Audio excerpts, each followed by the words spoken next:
Welcome, unit soldiers, time wizards, and the Kobayashi Maru, to episode 488 of an Unearthly podcast, streaming live on September 5, 2023, and featuring Death Comes to Time, written by Colin Meek, and starring Sylvester McCoy as the Doctor and Sophie Aldred as Ace. I am Bill Sylvia, the one in black, and with me are color commentator Alex Fireheart I had an opening joke, but I forgot about it. Oh well. and technical director Mad Matt Winchell. I still live, despite numerous threats. Yeah, my opening thoughts went to, wait a second, did I update the episode number? Is it actually episode 489? But no, it is 488. I did correctly update it.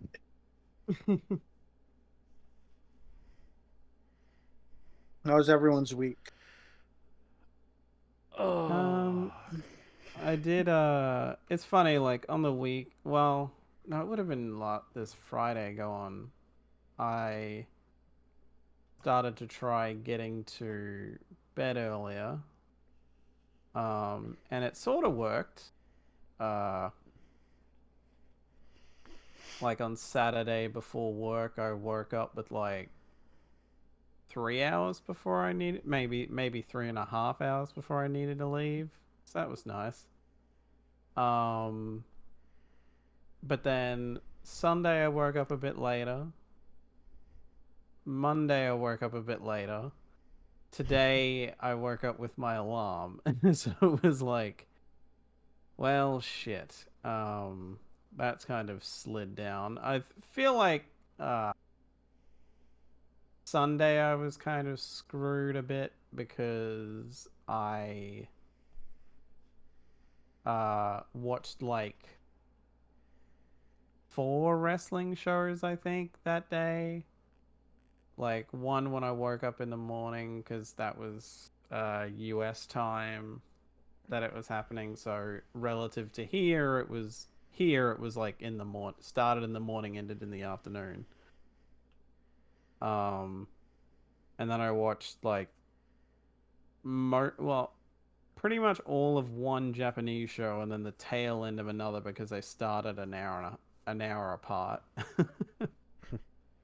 um and yeah, and it like yeah, and I think that threw me off. And then another bloody wrestling show from the US aired on Monday, my time. So by the time I was most of the way through that, I looked at what the time was and I was like, oh, I'm just going to have to stop because otherwise it's going to keep me up all night. And had to finish that Tuesday morning. And it's like, it seems like so long as I've got absolutely nothing to do that night, I can like make it work. But otherwise, if I have literally anything I want to do or watch that's going to go into the night at least somewhat, I'm screwed. Like that's gonna throw me off. Or I just need to make it so I wake up like way earlier. But even then, I've been consistently getting to bed the past couple of nights a hell of a lot earlier than I would otherwise be lately. So, sort of baby steps kind of a thing. Hopefully I can sort it out, but we'll see. Yeah, it kind of seems to me like either I'm in bed by 11 p.m. or I can't fall asleep until sunrise. There's like no in between for me sometimes. well, you're I've been foobarred especially tonight. noticing that lately, which I think the increasing heat again has to do is part of that, but part of it is just my weird brain.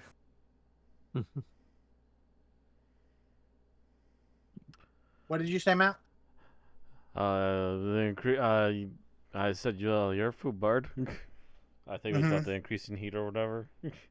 Oh yeah, we had week of 95 and then a week of like mid 70s, which was super nice and super productive. and I was able to focus and get things done. And now we're on another week of 95. Oh, actually, no, it was your FUBAR tonight because you're gonna be up past 11. Oh yeah. So luckily Monday and Tuesday are the only days I have to get up early.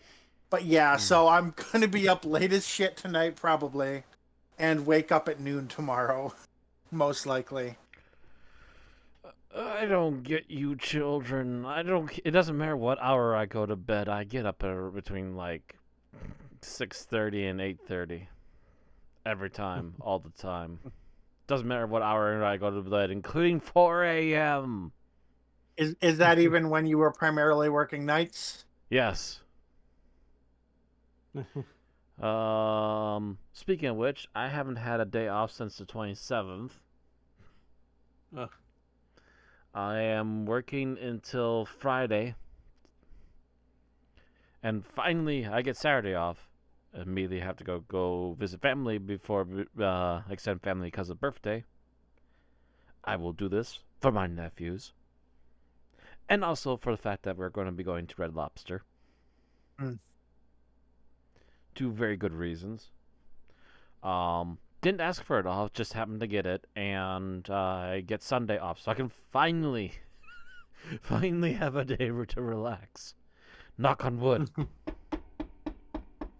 Yes, the little end table I use here for my keyboard is actual real wood. So I'm knocking on all the wood I can in this place. I think the sides of this are wood too. Yeah. Finally worked my last day at the gas station job. I swear to you, every week I'm hearing more and more bad news about the place, so I'm just like, you know what? Done. We're finally out of here. You got out at the right time. There's, I don't want to point fingers or name names, but there's just so many issues going on in that place. It's just like, yeah, I was right the first time. I need out right now.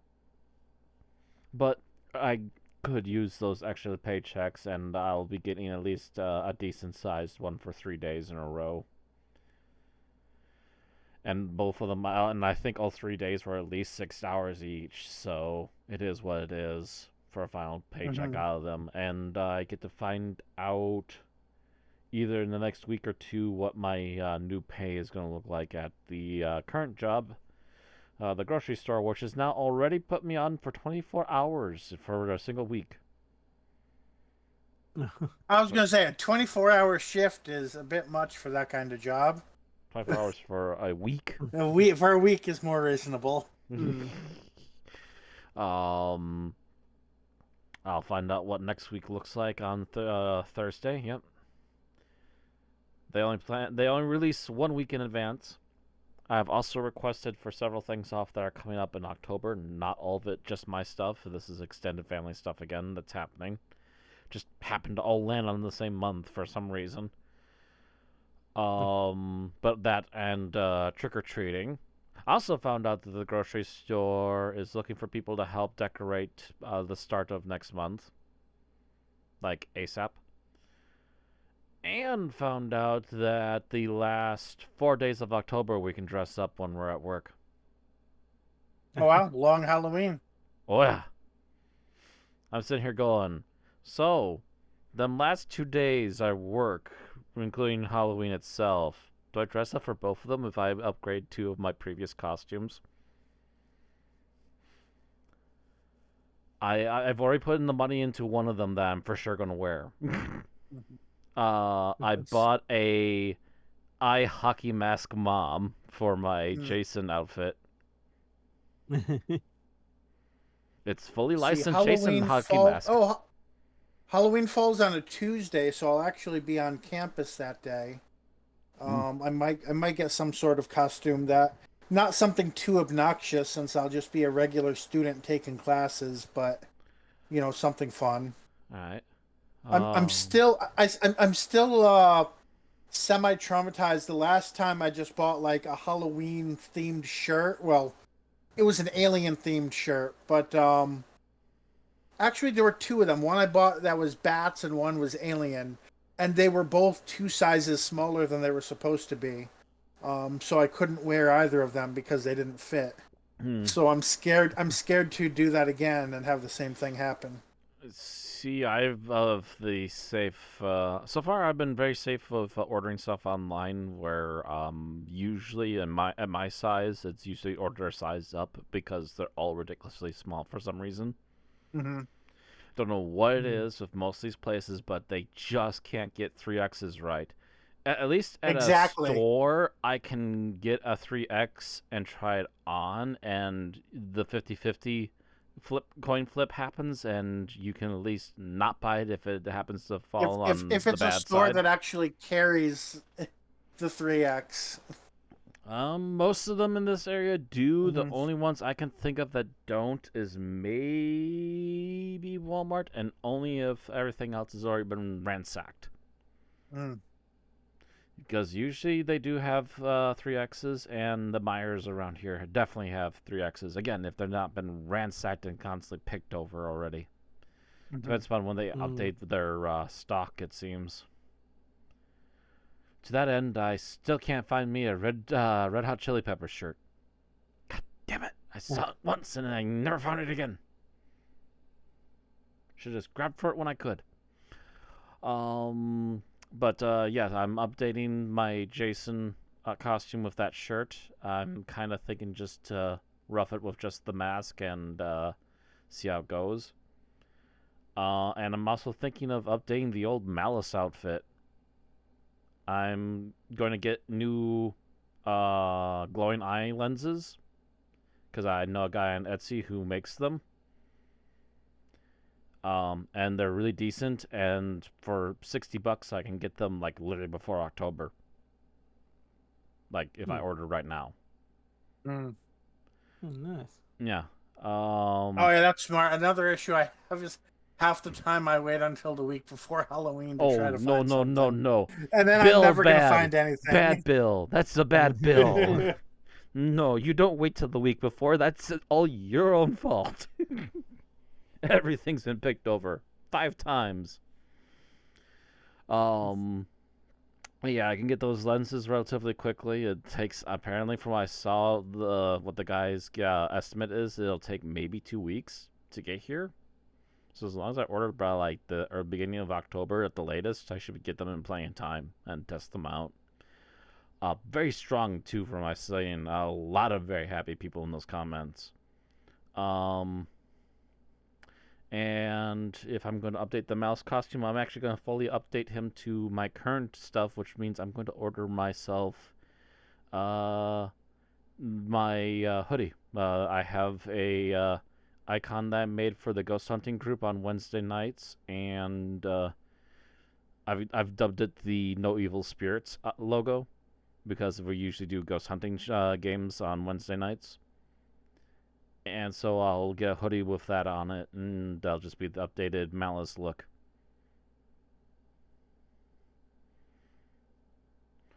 Um, yeah, decent eye lenses and a whole 9 yards. Matter of fact, actually, I should give the guy another look up real quick. It's not hard for me to find. The LED eyes say he makes are really nice looking. I said it's on Etsy, and they give a dang.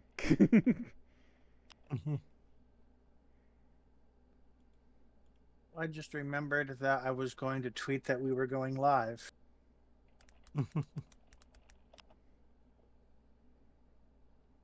Here he is.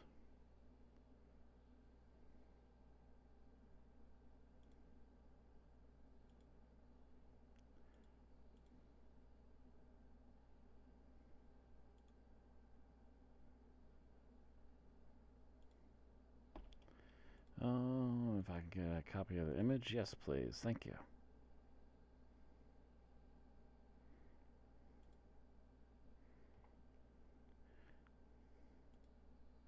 And I'll share this in the chat.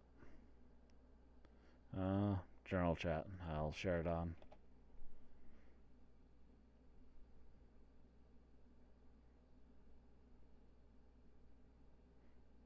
Hmm. Oh. and he has a multitude of cosplayers that have used it, and they all look pretty decent. So I trust it. And he's even got a video of using them too. They're pretty dang strong for little LEDs. So it should work with the costume plan.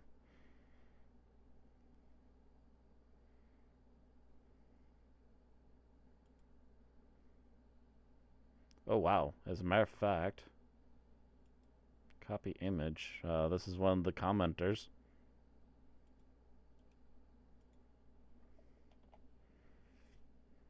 No effects. Hmm.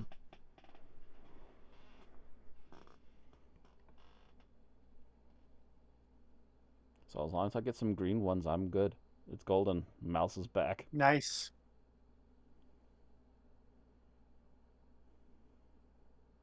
All right, should we go on to Yeah. tonight's show? I suppose it's about time. We kind of All been right. rambling. So we've got a smattering of birthdays, not as much as it's been lately.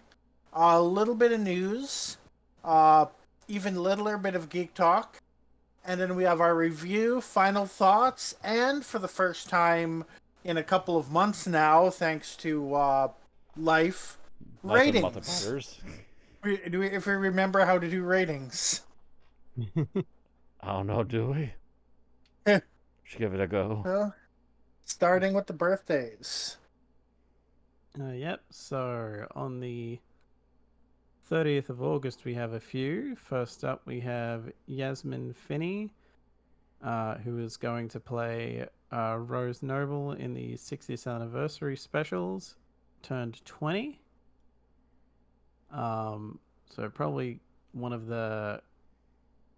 the youngest that we know is actually going to be in those, I think. Outside of possibly a kid actor, I think. Maybe. Unless that's series 14. But in any case, secondly, we have our very own Bill Sylvia, the one in black, turned 35. Yep. Technically, like before the end of our last podcast, but birthdays had already been done. Sweet summer child. Also on the 30th, we have Ellis George, who played Courtney Woods in Series 8, turned 25. On the 31st of August, we have Roy Castle, who played Ian in Doctor Who and the Daleks. Would have been 91, but died in 94 at the age of 62. And moving on to September, we have on the 1st of September, Bern Gorman, who played Owen Harper in Torchwood Series 1 and 2, turned 49. And also on the 1st, we have Donald Wilson, BBC head of script department during the creation of Doctor Who. Would have been 113, but died in 2002 at the age of 91. By the way, before we move on, I'd like to remind people that we hate Owen the character. We do not hate the actor. He's been in a lot of good stuff, True. honestly. And finally, on the 4th of September, we have Kai Owen, who played Rhys Williams in Torchwood Series 1 to 4, turned 48. So the actor whose actual surname is Owen is a year younger than the actor who played Owen.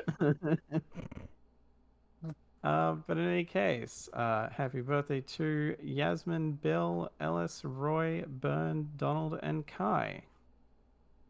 Given we only had that many, I was like, oh, that I can go through and do all. Right. So the birthdays actually hint at our first piece of news. And that is on Yasmin Finney's birthday, the official BBC Doctor Who account tweeted, "Welcome to the Doctor Who family, Rose Noble." So, of course, ever since the character was cast, or should I say ever since the actor was cast, there was speculation of, is she the daughter of Rose? Of Donna? Is her name going to be Rose Noble Temple, so on and so, or Temple Noble, or, and various combinations. Mm. So even though it's pretty much been confirmed by everybody who's been close enough to take set photos, and possibly even the trailers at this point, if I were to go back and look at them, we can definitively say, based on this tweet from the official account, that the character's name is Rose Noble, surprising nobody, except for people who thought that the name would be hyphenated. So, Yeah. small bit of news, but that's the kind of news we get this week. Mm. Our next bit of news is on the events side. So BBC Radio 2 has announced that they will be hosting, essentially, will be hosting a concert called Doctor Who at 60, a musical celebration. That will be on Thursday, the 28th of September, at BBC Hoddenot Hall.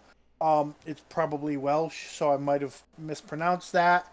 In the Wales Millennium Centre, Cardiff. So none of us are likely to be traveling to Wales anytime this month. So we're probably not going to cover any more on it, but Not unless you know, grocery store work pays off real well all of a sudden. and they give you a week off unexpectedly. Let's see.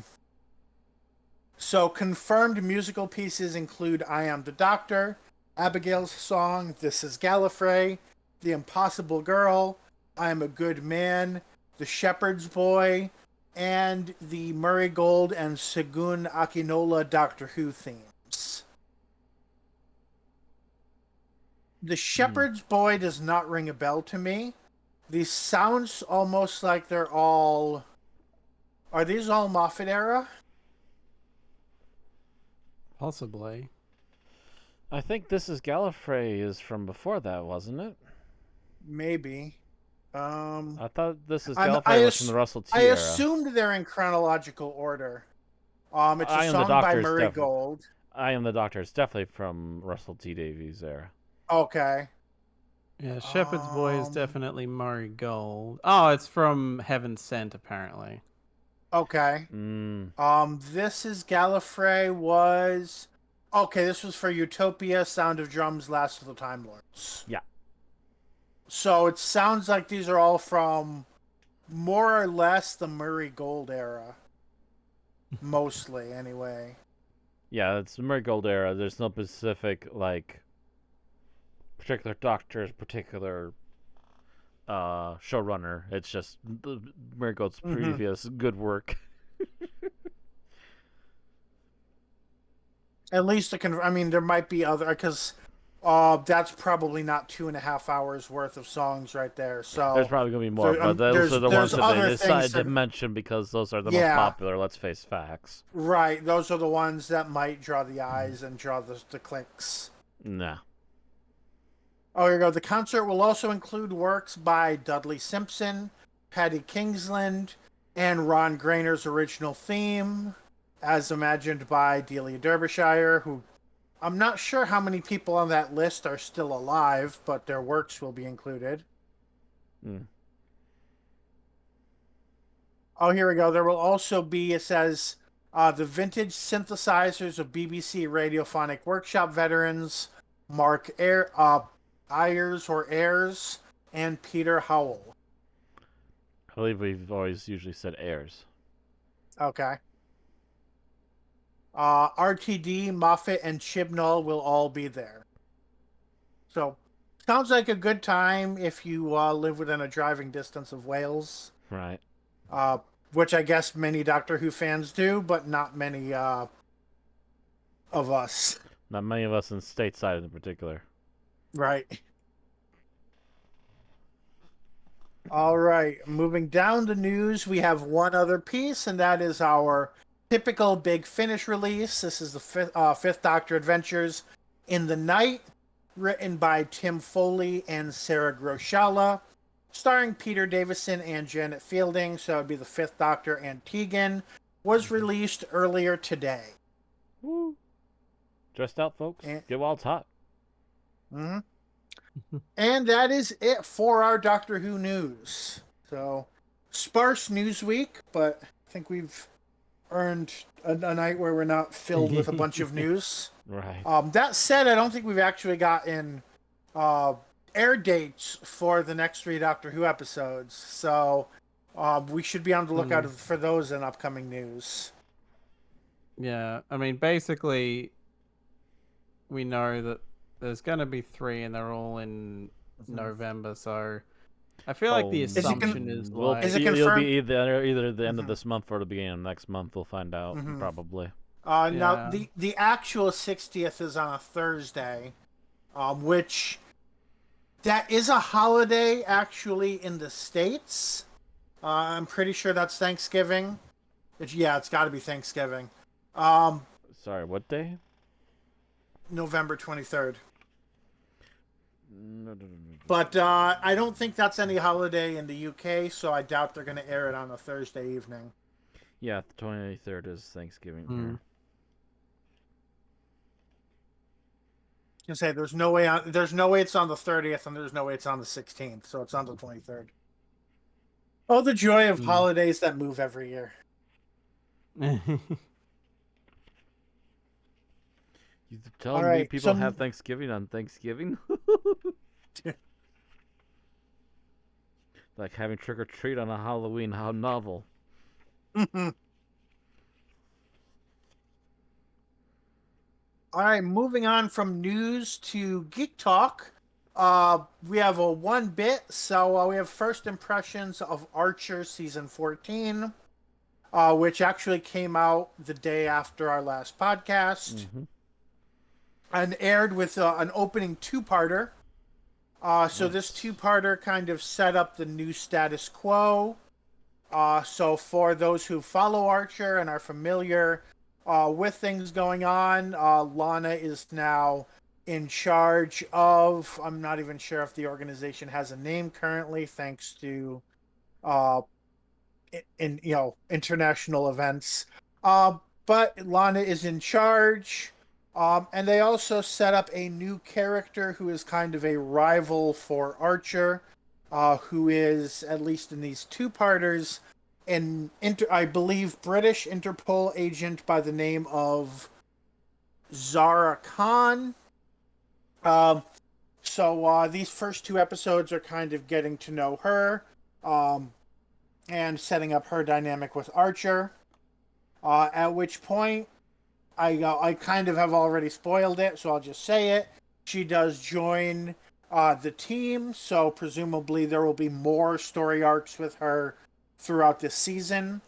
This is confirmed as the final season of Archer, which I guess makes sense considering that one of the leads has died, and they've kind of, worn out most of the original premise at this point. In terms of the quality of these episodes, I thought it was all right. They haven't really set up anything major about what's to come. It was, again, mostly about the dynamics between Zara and Archer, so it doesn't really give us any hints of how the character dynamics are going to change over time. It was kind of typical Archer fare otherwise, so it wasn't like the Coma seasons where it's like, oh, this is something wacky and new and is going to be non-canon. This is definitely just more following things in a linear order. As for Zara, she seems she's not, at least not yet, as wacky as the main cast. If anything, she's kind of set up as the hyper competent type. Which is interesting because that may set her up for future conflict with Lana. But we don't really, we haven't really seen her interact much with Lana yet. So we just know that she and Archer are probably going to be competing a lot throughout this season.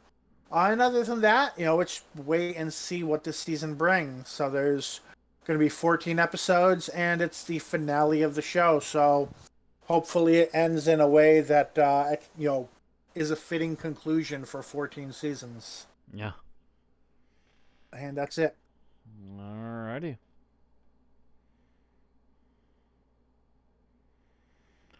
So I guess we move on to covering the story for this episode. Yep. Mm-hmm. And you are on schedule say. for the summary. I was gonna say, I don't think I was told, but I believe I saw a hint in the thingy that it's gonna be me tonight. Yeah, it's been a while since I've looked ahead and tagged anybody, which I want Well, to get back to. Are you ready for a countdown? yep. All right. 3, 2, 1, go. Alright, so the episode starts off with Ace landing on the planet that she needs to go visit. The people she immediately sees freak out and try and hide from her. She manages to talk one girl into helping her show her the way, and they head off to basically a volcano to find out what all this demon and evil spirit nonsense is about, and figure out what's going on. We do opening credit afterwards, and then continue on with the story. They manage to get up the path, get into the volcano, and once inside, things seem to be while still strange. They don't seem to notice anything until it's too late, and apparently a bunch of stone-looking creatures are entering Ace's mind and trying to uh, both kidnap the girl, take the other villagers, and kill them all, but also trying to look for a way to get into the TARDIS so that they can escape the planet, to which Ace finally resists and then believes that she has sped up time and wakes up outside her TARDIS, to which the man who had imprisoned her earlier and is very much still following his new desire to be a actual doctor helps her get into the TARDIS, and they head back to where she came from, believing originally that she had failed completely. But actually, what we find out later on from the doctor is that it was just a test, and it was basically Kobayashi Maru, and she didn't really fail anything. It's just a warning for her to keep on her toes, essentially. But with all that being said, we have to backtrack a little bit to the in-between before she arrived, because the evil Time Lord guy, I don't know why I can never remember his name right now. Tannis. Tannis shows up on the same planet where Ace has been training, and kills the man that was training her, and I believe just runs off before the doctor also shows up and does not notice this going on, and visits the Kingmaker, to which she basically tells him that yeah, you came a bit late. You need to go stop the I can't think of his name now. Why am I botching all the names right now? But you needed to stop the other Time Lord because he's gone crazy and he's abusing the powers and is going to cause the shattering of time, space, etc. And so the doctor has to go off. They bump into Ace. Ace bumps. He bumps into Ace, and they all go to different directions that they need to go in. Ace heads off to Earth because they know Tannis is heading there. The doctor goes off to stop the other Time Lord, basically for somehow magically sealing off his ability to use his TARDIS, but also forcing him to face a mirror image of himself before heading off, apparently, and just leaving him there. Back on Earth, literally, Tannis shows up expecting to be able to pull off the same shenanigans with his gigantic ego, and immediately has it backfire. All of a sudden, his ships are blowing up. There's a bunch of Earthlings, not only on the ground, but also in space, helping to reflect and attack the spaceships with unknown weapons that they apparently are able to repel, and also cause basically the viruses, again, to attack their systems and cause bombs to self-destruct. They deactivate all the bombs and head to a surface landing, to which they are met with Earth's ground forces and are immediately besieged by both jet fire as well as hand-to-hand combat, which they seem to be very well and heartily outnumbered by. Tannis runs off to try and find the doctor, to which he does find Ace first and starts basically abusing his powers to try and to kill her, but then the doctor shows up and in another kind of poking at the more than a normal Time Lord bit from back when he was on the show, the doctor basically overthrows Tannis with just a word, and the pair of them vanish. Uh, After he basically calls himself a god of one of the fours, and they both just disappear. And basically, recall. No, I was gonna say we were left hanging, but Ice does go back to the same planet as the Kingmaker, and is basically told to continue her adventures and decide whether or not she wants to take up the same mantle as the Doctor and the others. And done. I stopped a little slowly, but I have 4 minutes 57 seconds. I was bad, 56, but again, always slightly slower on the other end. Like I said, I kind of was not like my hand was not hovering over the stop button. I was kind of spacing out. Got there as fast as I can with that last bit. I almost botched it. Wait, no, that wasn't cliffhanger. The end of that cliffhanger. And you lost a few seconds trying to remember the minister's name, and I didn't want to interrupt you again. The minister. I can never remember names. I am absolutely the worst with names. I don't know why I get picked for this.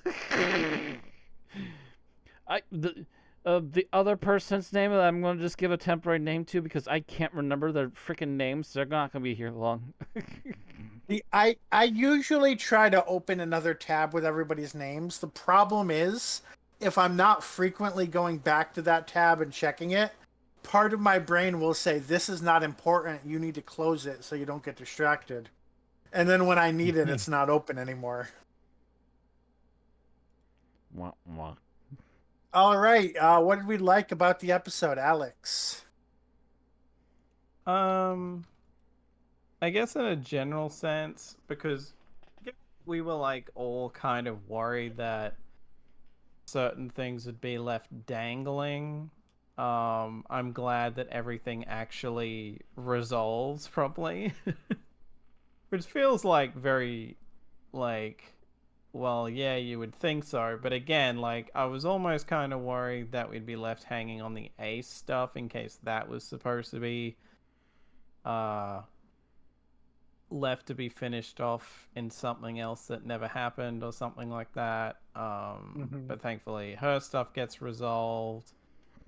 And we even bloody start with it. You know, everything with Tannis gets resolved.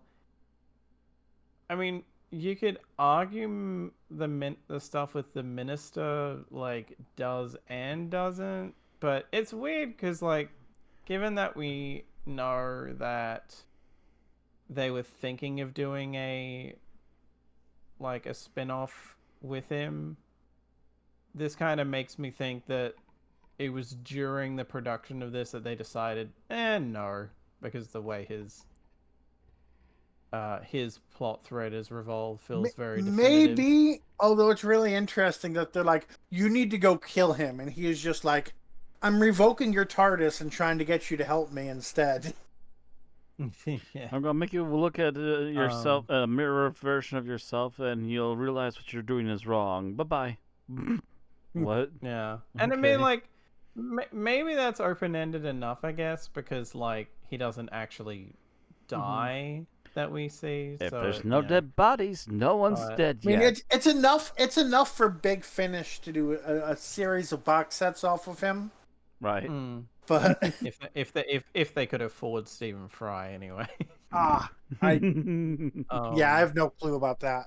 I feel like when this was originally done, Stephen Fry was like a big enough name in the UK, but not globally that they could have gotten away with it. Now, I don't know. Yeah, he was at least notable, but he wasn't super popular. At this point, I think he's popular enough that that'd be a bit costly. Yeah.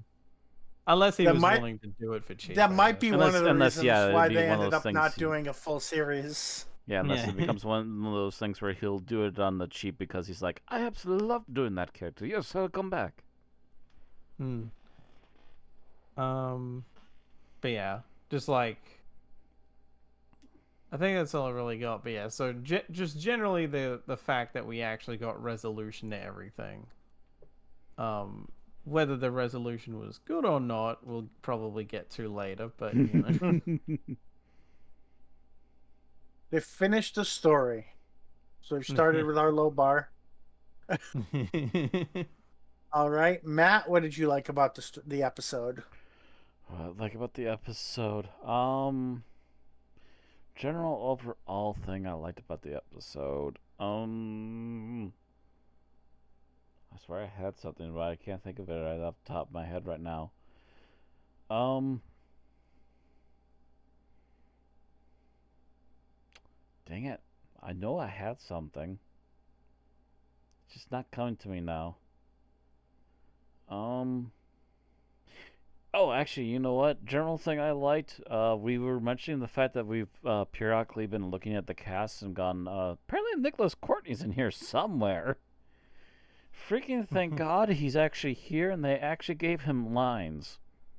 It does not seem to Yeah. be a bunch of cutout from previous episodes, air quotes, kind of a deal. It does seem like legit lines they had Nicholas Courtney come in for.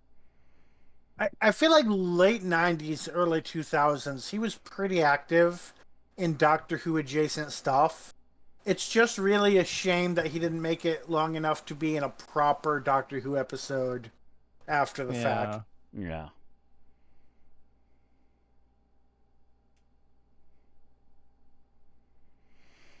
So, yeah, I was very happy to actually have him legitimately there, even if it was for a short period of time and just this episode. Mm. Okay. So what did I like about the episode that wasn't a specific scene? I guess I'll say I liked that the wand. Well, that's yeah, no, it's more than just a scene. I like that the wand was bullshit. That it was kind of more of a like getting her in the mindset sort of thing. Because honestly, the wand thing pissed me off.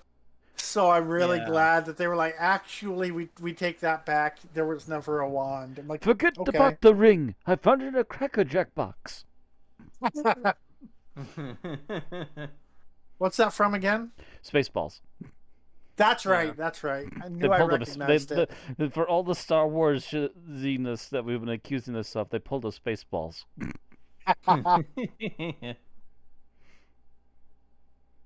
So yeah, because the wand. I mean, I will make the argument that this is not a Doctor Who story anyway. But the wand was one thing that made it worse and was unnecessary. So I was really glad it was like, actually, no, that was just kind of part of your test was thinking that you had a wand that you didn't. Magic wands in space. All right, so we move on to what we disliked. Alex. Yeah, so speaking of, ultimately this story really ends up just feeling like fan fiction, but like not good fan fiction. Oh, like maybe it's serviceable fan fiction, I guess. I don't hate this story overall at all.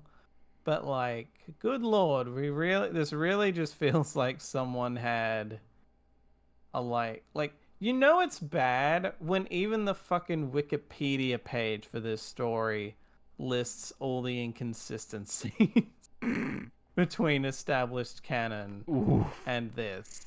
Like that's When it even the just wiki has to go, okay, so just so everyone knows, this is complete BS and this has nothing to do with anything. yeah, it's just I don't know. Like It's sad that it hit on a few notes that I would like to see, but then it does seem to hit on a lot of notes where it's like, oof, maybe not. yeah, it's just it's I mean, like the good fan fiction comparison that Doctor Who has is like the Doctor's wife with the whole the consciousness of the TARDIS gets put in a human looking woman so the Doctor can actually talk to the TARDIS technically. like that's a very fanficky idea, But it but works when Neil done right. Gaiman makes it work. Yeah, Yeah, and Neil's like definitely a writer you want to trust on something like that because he can do it. He definitely can do it. yeah, but like the Doctor's Wife was fan fiction, but it was good fan fiction. This is fan fiction. It's like it just feels like someone playing with their Doctor Who toys.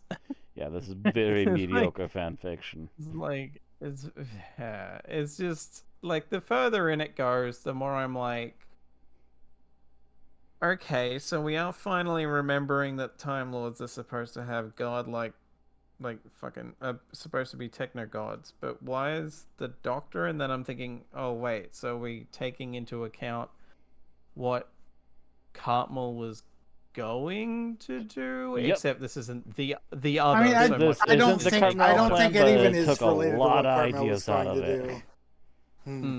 Oh, I It- mean, like in the sense that like making the Doctor like, you know, a sort of an Basically, actual powerful Time Lord rather than just a bog standard Time Lord. yeah, they basically admitted that he was like one of the original Time Lords, like Omega and so forth, and Rassilon.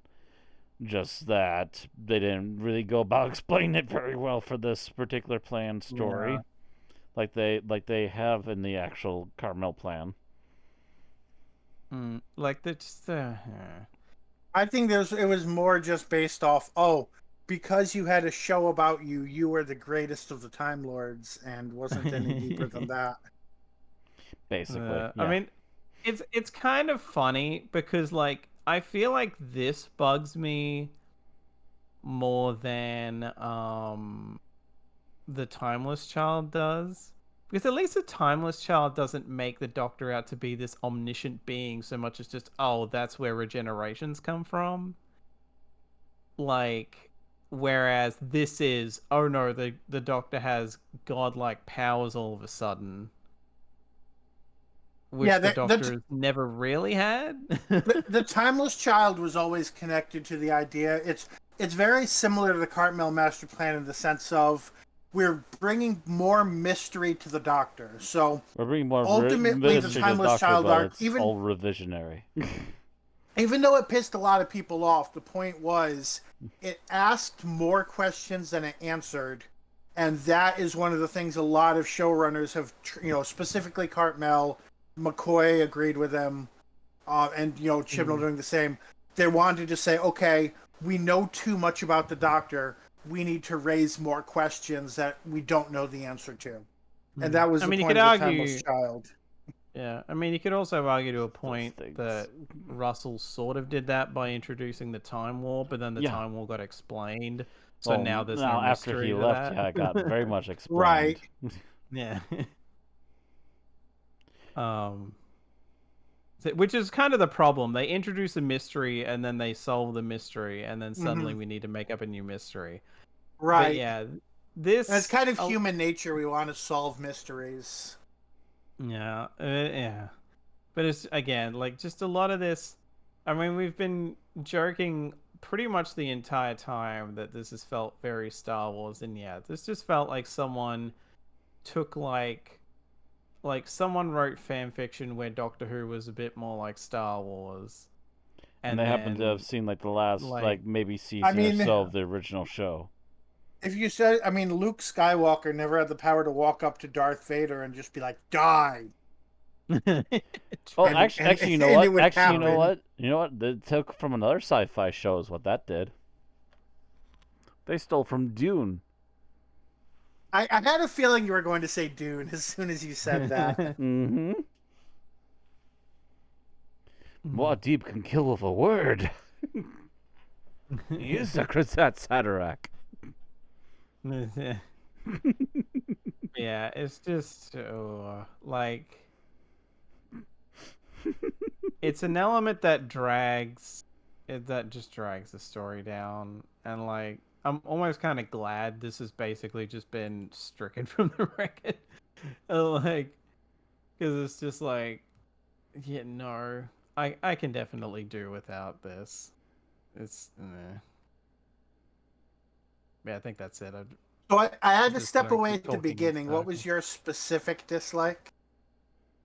Just that the whole, like, as a whole, but mostly in this as well because of how it resolves. It feels very Very, fanficky in a way that isn't Okay. positive. it feels very fanficky, in Gotcha. particular the stuff with the doctor. Yeah. Like, yeah, Okay. you would have been coming in, like, just as I made the point of, like, something like the doctor's wife is very fanficky, but it was well Mm-hmm. executed, so it's like an example of good fan fiction. Whereas this is more, this probably should have just been uploaded to a fanfic website.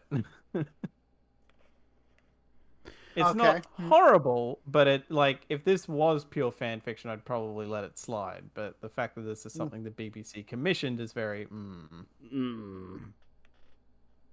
All right. So Matt, what do you dislike? I'll just plainly say that all of the endings for all the main characters were really effing bad.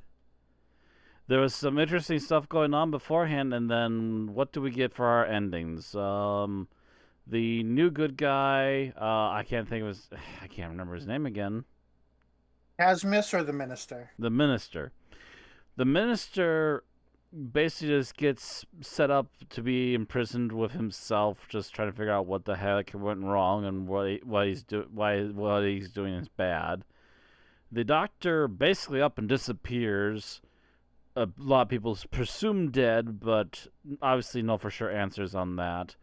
And Ace is given a choice to continue his work, but doesn't really answer yes or no, although we can assume, but there's not really any answer. And what's she actually going to do? Oh. The end! Yeah. Like, What just happened? For an episode that's 43 minutes long, a lot of the resolution does feel kind of rushed. It really does, and that's I mean I for the whole time kept thinking it was a six-parter.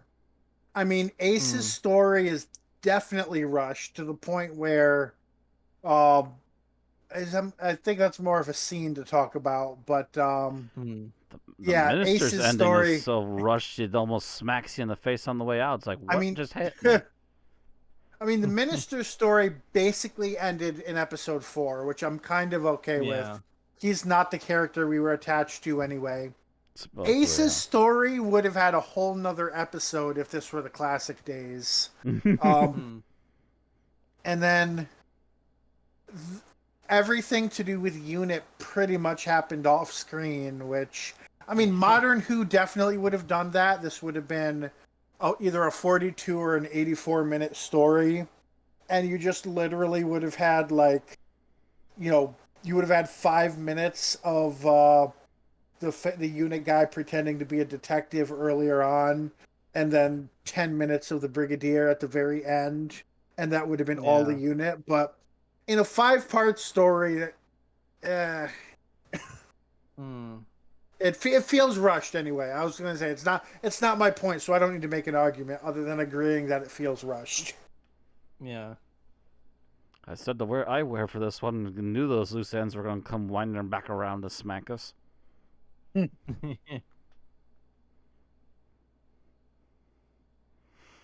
So speaking of which, Bill, what's your least favorite general thing about this, or was that it? I've been trying to think of what specifically to say that hasn't been said, and I think I'm going to go with how the Time Lord's powers work in this universe. Because I mean, there's so many things they could have gone with, and they have the power to tell people to die, and not only that, but the Doctor is stronger than everybody inexplicably. That feels really lacking, especially the part about the Doctor being stronger than everybody. I mean, yes, he's a former president. Yes, he has so much more experience, but all of that is related to the fact that when it comes to Time Lord powers, he's less trained than the average Time Lord because he spent less time on Gallifrey than any of them. So the idea that he would be the greatest when it comes to these Time Lord powers definitely I would leans into what assume you were that'd saying be about being fanficky. I would assume that it Yeah. would be more dependent upon how you're training them and using them. In which case, if this was a better written thing, you'd actually be explaining how his constant adventures actually pushed him to constantly use them, though very minor and in secret to the point that it didn't seem like he was using them at all. Mhm. And I mean, even still, like if you talk about powers the Doctor would use, there's no. I mean, yes, there's versions of the Doctor that would use guns and whatever. I'm not getting into that debate because Yeah, that's a shitstorm. in But of itself, yes. there's no version of the Doctor that's psychically killing people. This isn't Charles No. Xavier here.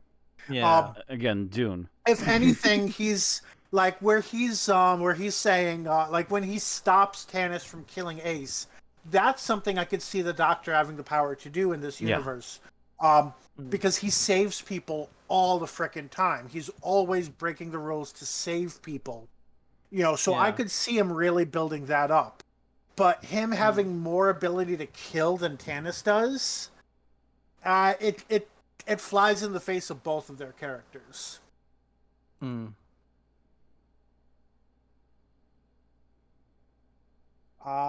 All right, favorite scenes. Alex. Mm. I mean, we sort of touched on it, but I like when the Doctor shows back up on Casmus's planet and has a discussion with Ace, and Ace thinks she allowed all those people to die, and he's like, no, those were all spirits and such. And it's like, oh, but the wand he gave me, the wand, oh, it's just a stick. Like, that was very okay. I mean, it was ripped off of Star Trek 2, which I kind of hinted at in the opening to this podcast. Oh yeah, that whole. Although to be, scene on yeah, that I guess, planet, I mean, yeah. Although you could argue, to be fair, that in that they know it's a simulation, whereas Ace was thrown into this without any expectation of what was going to happen. But yeah, it is very Kobayashi Maru, but in the same time, it's like, in effect, it kind of makes it work that she doesn't know, because the lesson is, that's a mistake that you could make. You need to never make that mistake again, kind of a thing. And like, that's the lesson that you're supposed to take away from it. Like, that incident is supposed to stick with you. Kind of sucks that they're inflicting trauma upon people to learn this lesson, but And Lords have like, never shied away from trauma. well, true. Hell, neither even has the Seventh Doctor and Ace. Yeah. The Seventh Doctor worried about traumatizing Ace? That would be fanfic. Yeah, but yeah, it is nice that he's like able to make her realize, oh, so none of that was technically real, but remember what happened, because Yeah, I you will joke, run but into I that like sort of that shit. aspect of that scene as well. Yeah. I was considering it for my favorite scene, so now it cannot be. All right, Matt. Honestly, the unit scene, just Earth getting a one up. That It's was on my second choice. just Earth doing a complete 180 on Tanis's ego and just kicking him in the balls and taking down his entire army like in minutes. It's like, wow, you really came into this without a plan, didn't you? You just thought this was going to be another easy kickover planet. Nope. Which arguably it should have been, and I'm not sure I get behind Unit having that strong of a space fleet, but I mean, it was cool. Again, and it's I mean, not so much that they had a strong space fleet; they literally had a single shuttle from NASA. The thing is that they were able to channel that fire signal again and able to just start blowing up their missiles inside of their ships. And I mean, Nuku managed to do the same scene set in World War II, so this is better than that scene. Yeah, And also, to be fair, the implication later is that the they doctor also were showed up early with Ace pre-warned. and did all this setup. Yeah. So yeah, it's very easy, very easily done, very probable of If, them. yeah, Mhm. if they got caught completely off guard and this had happened, then that'd be very bullshit. But Right, right. Yeah, the implication that they were pre-warned, so had time to plan, is like, okay, I can buy that. Yeah. Um. So does Bill all of have that anyone out of left? yeah, all of that out of the way. What would be my remaining choice for favorite scene? And I guess I'm going to go with I don't even know if this guy's name is on the cast list because um I don't even know if I'd recognize his name. Uh yeah, fuck it. I have no fucking clue what his name is. But the guy who we thought was just a one-off guy in episode 1 was actually they reveal, oh no, Oh, he was a mm-hmm. Chekhov's gun. He's actually there to find Ace and, bring her back to her TARDIS, and this was all kind of set up because he was the one who explained to her, no, there are no other people living here. Um, so it was kind of cool to have him come back and reveal that there was more to that character than just, oh yeah, he there for Casmus to fuck around with his head and then get sent off to exile. But he was Mm. actually there, to play, probably a predetermined role in the plot that Mm. was relevant. So it was cool to see him come back. Yeah. Anyone know what his name was? To be fair, I don't think he's ever named. I think he's only referred to by rank in episode 1, and she just refers to him as, this guy was my former jailer. Former So jailer. Right, I don't think Yeah, right. he ever actually gets named. Which definitely shows how much of a Chekhov's gun he's supposed to be if we don't even get a proper name for not him. even a proper name. You're just former jailer. Oh, here we go. So Although, his name was Gulcrum, and he was one of the uh, 3 people that John Colshaw played. Hmm. And I'm I think assuming all the 3 of others. those people appeared in this episode. One of them was George Mm. Bush, which is probably why he was cast, because he does impressions. So he was probably cast to play George Bush. And they're like, yeah, we're going to have you do a few other roles too. Yeah. By the way, having George W. come back out of the clear blue sky and just land in the middle of this episode, I mean, that was a he huh. was current at the time. I suppose, but Yeah. usually Doctor Who does just overall homages and not really direct as they did with this one. Yeah. But I Mm-hmm. suppose whatever. I guess that's partially Mm. because they weren't actually like mocking, they weren't actually going to have like the president do anything meaningful. He was literally there to have a short conversation, to try to do the right thing, and then to be told, hold on, we got this shit. And yeah, I have no idea. I'm trying to find who played him, but I have no idea if the person playing, I think it was supposed to be Tony Blair, did as good of a job, because I have no idea what Tony Blair's voice sounds like. Not that I recall. Mm. It's been a while since I heard him either, but it didn't strike me as Tony Blair off the bat either. So, Oh, there we Mm. go. Prime Minister Nick Romero. And yeah, when I click Prime Minister, it comes up as Tony Blair. So he was supposed to be Tony Blair, I didn't even but I have no recognize idea him. what Tony Blair's voice sounds like. Yeah, Mm. so Like So I that's saw, I remember seeing him on TV around the time this episode was airing, but that was fucking 20 years ago. yeah.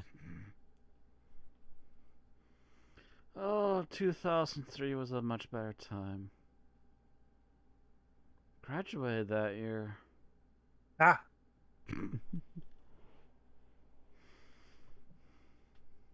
I was in my, well, in uh, 2003 was the second half of my first year of high school.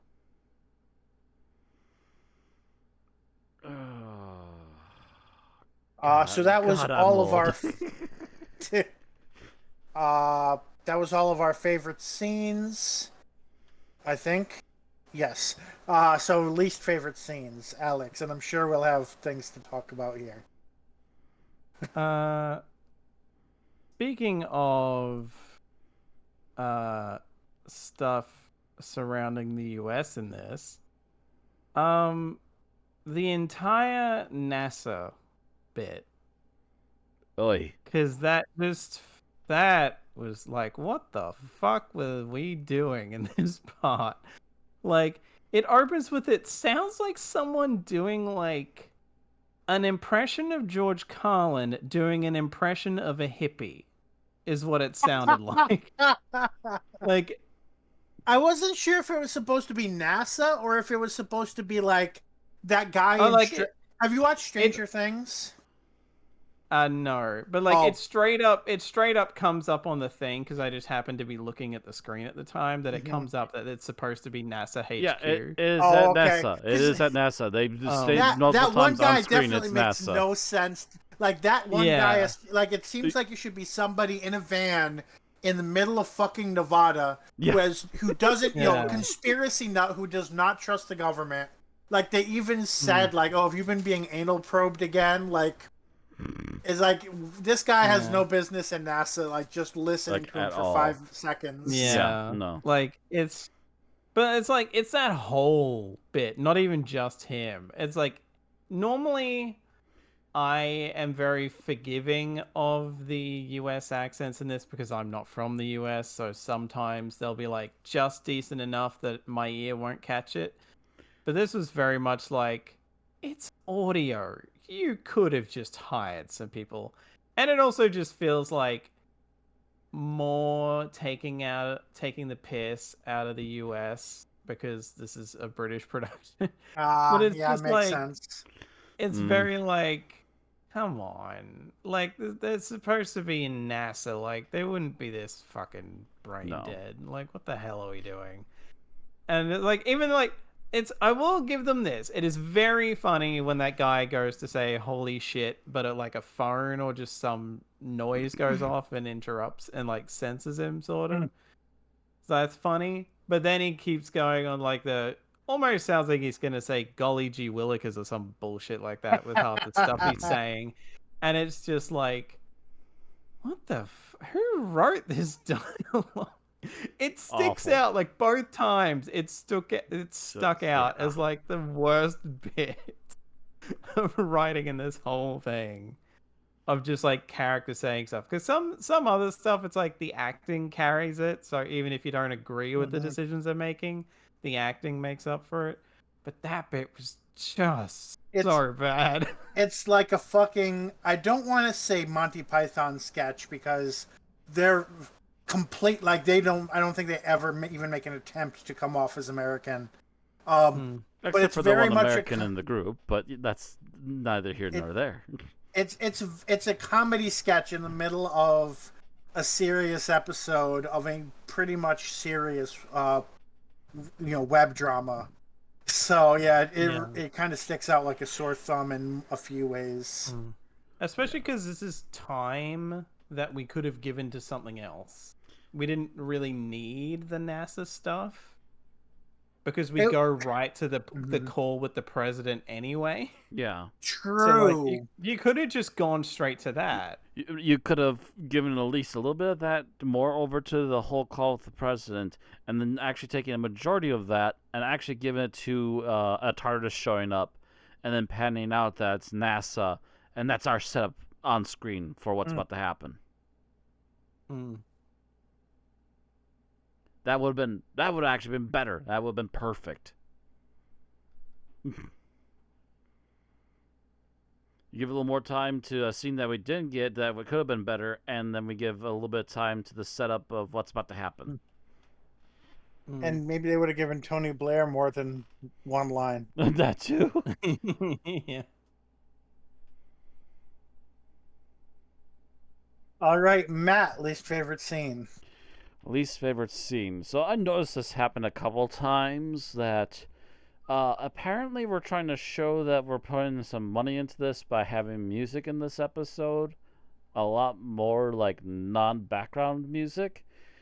But it turns out we don't really have money anyways, so what we're doing is jamming these really out of nowhere public domainy songs like opera music and stuff into here, and it doesn't fit the Probably things that scenes. BBC Radio had the right to. Yeah, like something that would be basically public domain and or pre-owned very easily and wouldn't cost them an extra penny to toss it into this Incidental thing. music for like Quatermass Radio. Mm.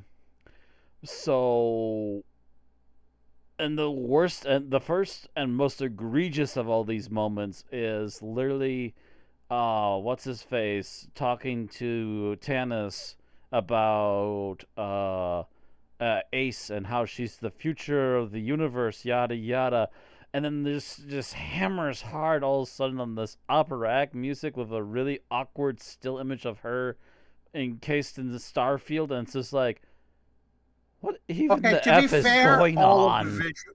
all of the visuals in the serial are awkward and No, still.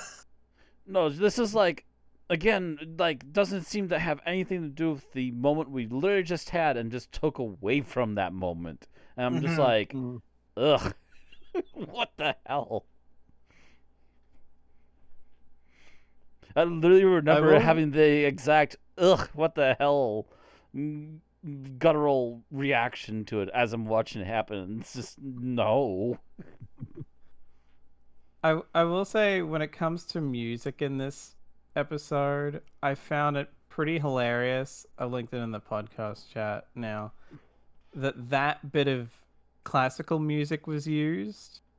I have no idea how to pronounce that guy's name because it'll be some Eastern Dvorak? European. But yeah, the Symphony Number 9 from the New World, whatever.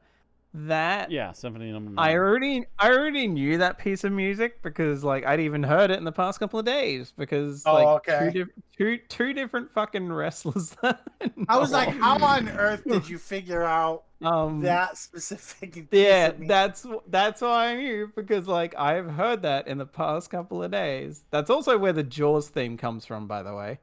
If you didn't notice the little dana dana at the very start of that, I'm believing that's where John Williams got the Jaws thing from. But yeah, that was so funny because I'm like, wait, what? Yeah, And also, it's just weird because you would think they would have used Flight of the Valkyries because that's, you know, that I guess that's usually associated with like, I feel like there are Vietnam War movies that have used it. yeah. There's been like But, wartime movies that have used Flight of the Valkyries, especially for like Yeah. aerial combat, etc. Yeah, so like that could have made more sense, especially since that sounds slightly more triumphant than this. Yeah.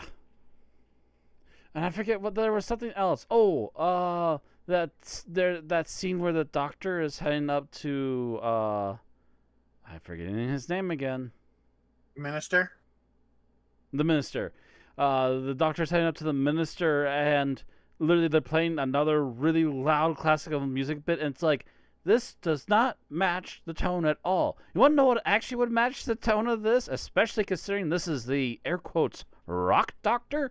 Give me Man on the Silver Mountain, just the melody. I don't even need the lyrics. Dun dun dun dun dun dun dun. It'd be working much better for this mood right now. This is BS. I could mix a better soundtrack to this thing. Just, Now So I've for accidentally my- taken two scenes, so. So for my least favorite scene, I'm going to go with the scene with Ace and the spirits because they basically had to like make it rushed and confusing for it to happen because there is no way they could actually play out that scene where Ace would be like, "Yeah, I'm going to sacrifice the little girl to save myself." No matter what illusions or whatever was happening, Mm-hmm. Ace just would not do that, period. Yeah. Unless they tricked, unless they, it was like an illusion to make the little girl look like a monster or something. But like for Ace to like, there literally is a line where she is like, "Well, if I need to protect my mind, so I guess I'll just sacrifice the girl," or she, that's not exactly the words she uses, but I'm like, that's not Ace. Like, no matter what sort of illusions and whatever is going on, and the fact that everyone fails this mission, those are not words that would come out of Ace's mouth. So they Yeah. had to have play. If that scene was played out in any less confusing of a way, it just could not have happened because she would never do that. Mm.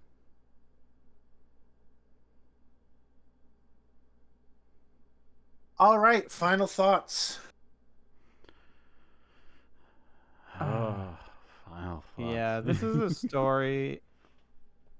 This is a story that gripped me and then really, really lost me. Like some of the acting is really good, aside from that bloody NASA scene. And like, I almost could have done with that. Like, I had to look up for that George Bush thing. I had to be like, wait, was this made when he was president? And like, Yep. he became president in January of '01, and this at least came out. I don't know when it was recorded, but it came out in like July of 2001, or at Part least was one came out starting in to. July of '01. This Yeah. specific episode would have been coming out in April and May of '02. Hmm. So yeah, he But was And still around. I'm I assuming they don't think they like. put a lot of post production into this. Hmm. So they probably didn't need a lot of time after recording. Yeah. So even then, it's so weird that they would just straight up go with a Bush pastiche. But Well, the you fact that know, they went straight to actual existing political figures instead of well, yeah, making yeah, more vague pastiches at them is very yeah, unusual for yeah. Doctor Who. And for all we know, maybe it was supposed to be a pastiche, but then the visual is straight Visual was up The Bush definitely his visual and the face, audio before. was yeah. so strong, Yeah, it's like, no, there's no way. yeah. There's no So like, option on you that could have, one. like, you could argue what RTD did with by having like the U.S. president that showed up in his era was very like clearly supposed to be a Bush pastiche, but Yeah. Mm-hmm. but didn't look like Bush. Didn't look it, So it but was it like, was very much And supposed to be a pastiche to he didn't poke have the fun. mannerisms. He had the attitude hmm, of like, that yeah, gung yeah, ho, but he didn't have like the mannerisms, the accent, yeah, the way of speaking. Hmm. yeah. But this, I mean, they specifically hired an impressionist to play him. He had everything. Oh yeah, Yeah. he had everything you Yeah. needed to be exactly what you needed it to be. Mm. But yeah, it's just ooh, like I was hoping. It's kind of funny because like my interest peaked at part 3, was starting to wane a bit at part 4, and I'm like, well, here's hoping they stick the landing. And then I listened to part 5, and I'm like, nope. Frick. I didn't. We kind of went into a nosedive. And again, it's just like there's so many like, oh wow, suddenly we've remembered. And also, I don't think this had been as I forget if this was established at any point previously, but we're also treating this as if the few Time Lords in this story are the only ones left. Yeah, basically. But this Yeah, is they pretty much say that. pre-Russell. Yeah. Yeah, but this is pre-Russell, so I'm like, what? Like, we don't have the Time Yeah. Lord to Where did fall back Gallifrey on. go? Where the hell did they all go? Like, are we saying that Tanis basically did what the Master couldn't before the Master was finally allowed to do it, and like I don't. just wiped out every Time Lord? Because the I don't implications think. I even think the then, implication is more just like they just died out on their own. that's Like, I mean, How? oh no, I because mean, Tanis did go specifically and kill some, or he hired them to be killed. yeah, But he did. I mean, they said something about Time Lords hiding on Earth, but it might have just meant mm, those two. Yeah, and then just yeah, a Tony couple Head of and them the that other were one, there. Yeah. the partner that we never see or that has one. I think he might have one line, but yeah. Before he dies. But yeah, it's yeah, but it's just so. it's just out of nowhere to have like a story from around then where it's like, nah, all the Time Lords are dead, and then you go back, and then you go to Big Finish stuff that happened not too long after this, like a I mean, year or two later, and the Time Lords are perfectly fine. to be fair, Because we've thrown that out the the window. TV movie came out in 1996, and it was clearly Right. like this is already like its own thing by the time it comes out. It's very Right. clearly Yeah. like the Time Lords. What they oh no, the Daleks tried the Master and executed him because that makes fucking sense. Uh, Yeah. but let's not get off on Well, that one. We have what? a whole, To Yeah, be we yeah, did a yeah, whole yeah. review to of be that. fair, if anyone's pissed off the Daleks more as much as the Doctor has, it's the Master because he has screwed them over multiple times too. Yeah. But like, But I'm pretty sure that jury this, was that. I'm pretty sure that court hearing Jury was lasted like rigged. 5 minutes. Yeah, yeah,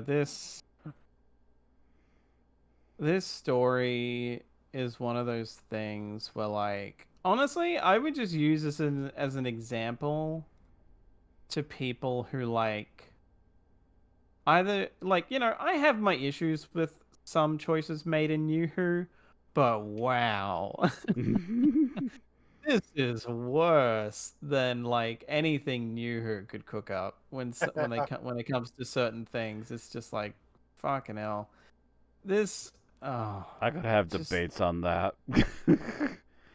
like Don't get me again, like I wrong. brought it up earlier. As a total whole, New Who is better than Mm, this, but like there again, are like moments.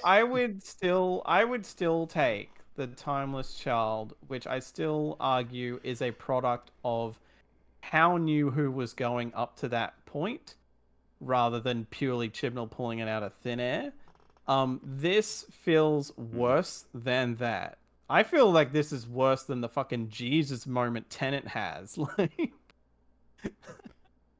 I mean, like, silly as that is, that happens like once, Jesus but moment and singular. Well, yeah, there's definitely uh, multiples. yeah. I mean, the whole The everyone most believes in the explicit Doctor one thing. Yeah. in the Uh, Titanic. Oh it, it, no, you're not even talking Um. Titanic. No. if I See, Last may, of the we Last of the can't even Time figure Lords. out which Jesus moment you mean. Yeah. if Yeah, the I one where he m- like regains his youth kind of thing and floats around and shit. what? Last of the Time Um Lords. Oh, yeah. Like uh it's just it's funny cuz like on one hand I'm like, "Oh, they remember that the Time Lords are supposed to have godlike powers." Except that was always clearly a handful or like the upper echelon of the society, not literally every Time Lord. So it's um, like, if I you may, know, this is better than Journey to the Center of the TARDIS. Yes. Also, this is better than Angels in New York. mm. I remind you, Statue of Liberty Angel. F off. I'll take this silly fan fiction and just Uh, consider it not canon. yeah. I mean, that is kind As of the opposed one to that piece of saving. canon. Holy Yeah, smokes. like it is kind of the one saving grace is that this is no longer. Well, And this is, far I in a can't way, believe this obviously not ever. canon. I can't believe this would have ever been considered canon and not just stricken from the record Oh, once. I guarantee you that it New took Who only like started. about a year for them to just go, yeah, this is just not going to be Yeah, canon. We'll I never mean, speak of this again. yeah. yeah. Like I Because said, this like, came out after the TV movie, meaning that yeah. if there was ever a if there's was any conception of Doctor Who canon in the BBC, it was already not on the list. Yeah. Um. As compared to what we'll be reviewing next week, which is a little more questionable. Mm. Although that also mm. came out after RTD Doctor Who was announced. So, I mean, the implication with what we're covering next time is that it was meant to be canon, but then New Who happened, so it became non-canon. But yeah, this is very Again, I said it before. This should have basically just been left as a fanfic idea. Like, if this was just pure fan fiction, I would accept it. But the fact that this is something that the BBC put money into, not a lot, but I mean, I feel like most of the money probably went towards getting friggin' Stephen Fry. Yeah, the money there's went a to the lot. actors. There's a lot of in making the title cards. I kept like clicking on them to get to find their faces and whatever. There was a lot of British comedians that they called in for this. So. But yeah, it's like, I don't know. I'm very conflicted about how I'm gonna rate this when we get to that, because we're rating it as a whole. But, ooh, this is this went up, and then it like nosedived. So we'll see.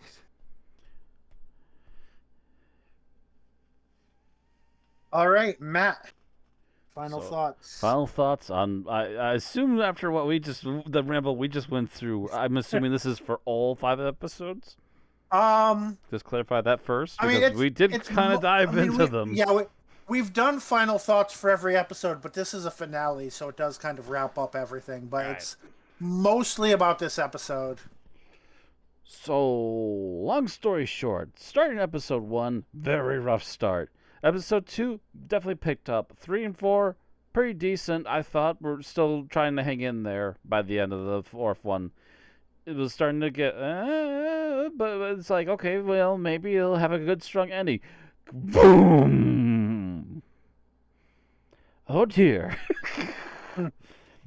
Finished listening to this like around 7, 8 o'clock today, and just, oh my. Well, that happened. What a god-awful ending. Thank goodness this quickly became non-canon. There are so many good ideas, like over the midsection, that I was kind of almost hopeful they'll at least pull out a good landing, and at least it'll be its own canon in its own little universe somewhere, and it can just stay there. No, this just... we're gonna Old Yeller this one and take it out behind the shed. Just nah. So many potentially good things, and they just got wasted again by the end. Just no. That's my general feeling about this one in a nutshell. All of it, all together. Okay, that's all your thoughts? Yep. So many good things, so much good voice acting, and all of it wasted. All right. So on to my thoughts. So I'm more and more feeling like this was a story that was just written about some time wizards, and then they were like, okay, make it about Doctor Who. Because there's a whole lot of stuff here that could be an interesting story, but then when you try to add Doctor Who canon to it, it just falls apart completely. Like the idea of these nigh godlike beings that, can kill people. That's why I didn't hear anybody. Wait. Did I just skip out? You just cut out, yes. Yeah, a little, yeah. How long was I gone? You were gone for like a couple seconds, I thought. Oh, yeah, not too long. What was the last thing you heard me say? Dang it. You were talking about trying to add stuff into Doctor Who. That doesn't work. Gotcha. Yeah, it's so if it feels like, say you wrote this just as a movie about some time wizards with these mystical powers, and they're trying to recruit this one girl to become one of them, and they're being attacked by one of their own. That's an interesting movie plot. But then when you try to make them Time Lords, and you have Ace turn into a Time Lord based on a week of training, and all of the other things we've been talking about over the past month, if I may, it really doesn't fit. Paraphrase, if I may paraphrase from all the other sci-fi stuff they were borrowing from for this particular story as well, from this one from Hitchhiker's Guide, that here comes Doctor Who to all these other ideas like a slice of lemon wrapped around a large gold brick. Yes. Bam. Bam! Oof, Yes. that didn't work. So yeah, it very much does not fit in Doctor Who, which makes it really hard to rate because if you take all the Doctor Who elements out of it, I would probably give it a pretty decent rating. But that's not what we got. No. We got this story wrapped up in a superficial layer of Doctor Who, and if I were to be hyperbolic, I would say it spits in the face of Doctor Who. At the very least, it does not give a shit about, you know, Proper canon. Doctor Who continuity in any way. Yeah. And let me see, because I think I want to make sure that who this quote is from before I mention it. It's by the director. So, the director and producer Dan Freeman said, I must admit, I don't think I was considering where it was in terms of timeline. I just saw it as a story. This was part of a longer Twitter conversation. So this was basically nobody was thinking about continuity or canon. I mean, some people might have been, but I mean, Sylvester McCoy has acted in other dubious non-canon Doctor Who things in the past.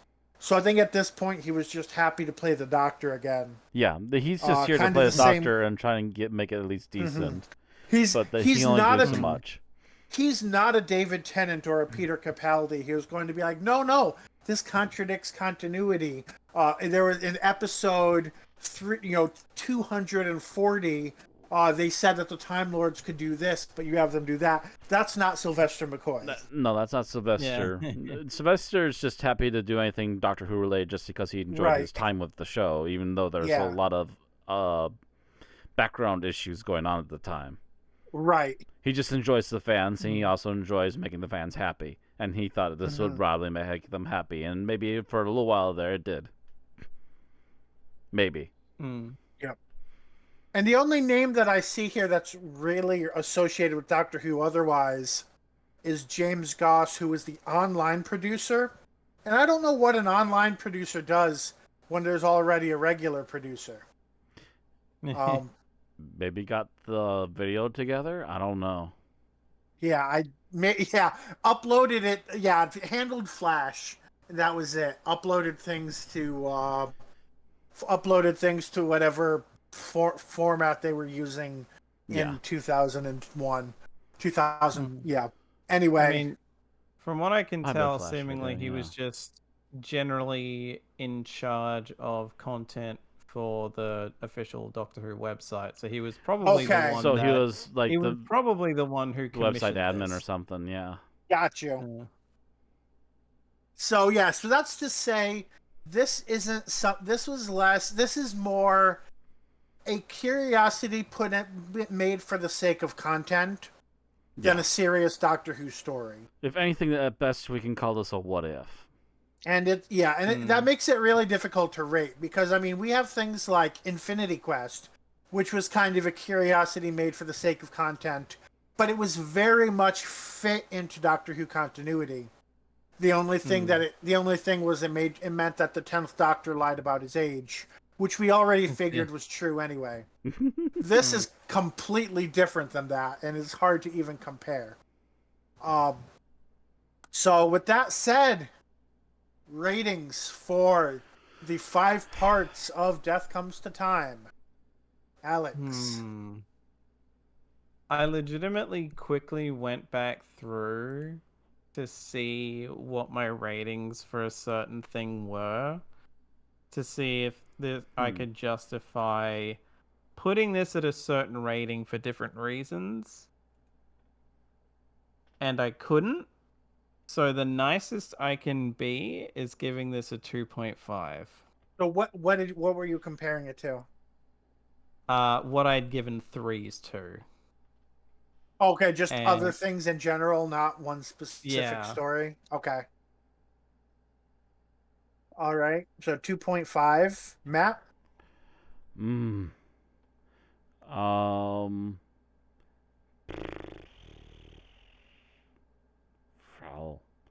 Yeah, I'm gonna stick with what I was. I was actually going to very quickly pull up the calculator, but it took longer than I wanted to pull it up. So I'm just gonna go with what my initial gut instinct was. Is that I really enjoyed the acting.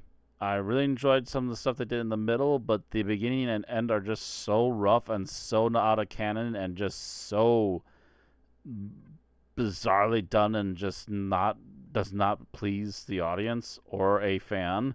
So I'm gonna have to give this like a middling 3, like almost borderline 2.5, but not quite. So it's a 3 for me. So 3.0. Yeah, And I kind of feel the same. It's not good. It's not bad. And I just realized I put all of these out of order because it's been so long since we've done ratings. Uh, it's not good. It's not bad. It would be better if it didn't have the Doctor Who name on it. yeah. But I can't, I can't tell them to go back in time and take the Doctor Who name off it. I have to rate what we were given. So 3.0. So with two 3.0s and a 2.5, that gives us a total rating of 2.83. 2.83 would fit. Oof, basement So dweller. that would be number 391 out Ouch. of 444 things reviewed. And I went to 3 point. I just scrolled too high. I got to scroll back to where I was. So the two things it's on par, because there's not many things we can say are the same type of story. It's on par with the New Who episode The Crimson Horror and Big Finish Destiny of the Doctor Enemy Aliens, which also used a classic piece of music. It is not as good as Torchwood Something Borrowed, Time of the Doctor, or Torchwood Combat. And it is better than Voyage of the Damned, which was one of those Jesus references, Torchwood Greeks Bearing Gifts, Revenge of the Cybermen, Classic Who episode Delta and the Bannermen, and Matt was just mentioning this, Angels Take Manhattan. Oof, we somehow rated So this higher than that. you did say it Ugh. was better than Angels Take Manhattan. So this is Oh, Lord. 0.03 above Angels Take Manhattan. So you got your wish. Ugh. Eh. All right. So that is all we have to say on Death Comes to Time. Let us know in the comments what you thought of this week's story. Again, it's all on YouTube, so there's no accessibility issues. Don't forget to like this video if you've listened this far. Subscribe on YouTube to get our exports. And follow us on Twitch to get notified when we stream. Next time, we continue to look at alternate what-ifs of Doctor Who with Scream of the Shalka, written by Paul Cornell and starring Richard E. Grant as the Doctor, Sir Derek Jacobi as the Master, and Sophie Okonedo as Alison Chaney. See you then. Little Saw was interesting. So yeah, see y'all next time.